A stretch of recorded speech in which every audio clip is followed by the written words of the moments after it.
Selamat datang kembali di penyelaman mendalam kita. Kali ini ada beberapa catatan yang Anda bagi menarik banget nih.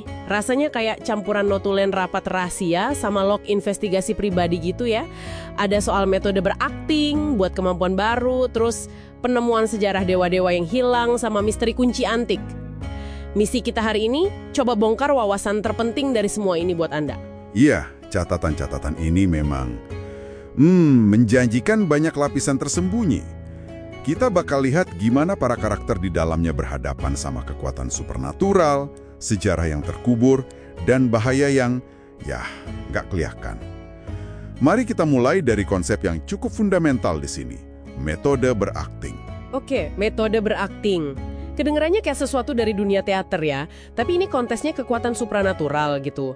Catatan Anda nyebutin idenya bukan menguasai ramuan tapi mencernanya. Kuncinya ada di nama ramuan itu sendiri. Jadi bukan sekedar minum terus berharap yang terbaik gitu. Tepat sekali. Ini bukan soal nelen kekuatan mentah-mentah, tapi lebih ke mengintegrasikannya. Konsepnya mirip kayak aktor metode. Anda harus berakting sesuai peran yang dikasih sama nama ramuan itu. Tujuannya ya buat menyelaraskan tubuh, pikiran, sama jiwa. Ajaran dari sosok misterius Tuan Fool ini tujuannya mencegah efek samping terburuk, kehilangan kendali atau kegilaan.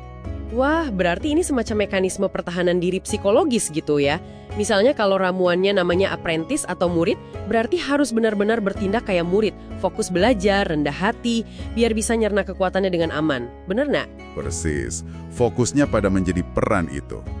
Nah, dari soal ngelola kekuatan diri, kita pindah nih ke penemuan yang cukup mengguncang pemahaman dunia. Salah satu karakter, The Sun, ternyata sama sekali nggak kenal 7 dewa utama yang umum disembah. Ini kejutan besar sih. Bener juga ya, padahal di tempat lain itu kayak pengetahuan dasar gitu kan. Dia asalnya dari kota Perak, tempat yang saking terisolasinya sampai nggak ada di peta katanya. Apa artinya ini buat pemahaman kita soal sejarah di dunia ini ya? Nah, ini membuka kemungkinan adanya sejarah alternatif yang jalan paralel. Informasi standar kan nyebutin Eternal Blazing Sun, Lord of Storms, God of Knowledge, itu dewa tertua. Tapi buat si The Sun, nama-nama ini asing banget. Mitos penciptaan kota Perak malah nyebut entitas kuno yang beda lagi. Ada Raja Raksasa, Naga Imajinasi, Raja Elf, leluhur vampir, Raja Iblis, leluhur Phoenix, Raja Muten, sama Raja Serigala Iblis Phlegrea. Wow, beda banget ya? Iya kan?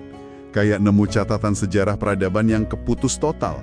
Ini pengingat kuat sih kalau pengetahuan umum itu relatif banget. Dan bisa jadi cuma satu versi cerita aja. Luar biasa, nemu sejarah yang beda total gitu pasti bingung sekaligus membuka mata ya. Keragaman sejarah ini kayaknya juga kelihatan di keragaman jalur kekuatan supernatural atau Beyonder itu ya. Ada catatan soal jalur iblis sama mutan? Betul. Jalur Devil atau Iblis disebut punya kemampuan ganggu ramalan di urutan ke-7. Urutan ke-7 itu tingkat kekuatan ke-7 ya dalam sistem ini. Cukup bikin susah kalau mau dilacak. Tapi yang lebih menarik secara konsep itu jalur mutan.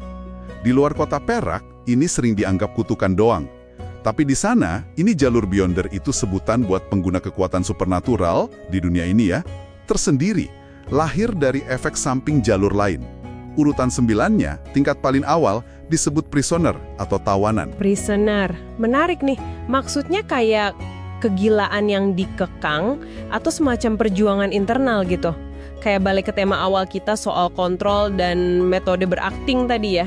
Bisa jadi. Nama prisoner itu menyeratkan perjuangan konstan, ngelawan kehilangan kendali, yang juga jadi inti metode berakting. Jalur ini juga dikaitin sama kelompok Rose School of Thought, itu salah satu organisasi rahasia. Ada spekulasi juga soal Beyonder yang bisa ganti tubuh fisik sama roh, atau ngendaliin mayat hidup, mungkin terkait jalur mutan atau iblis yang langka ini.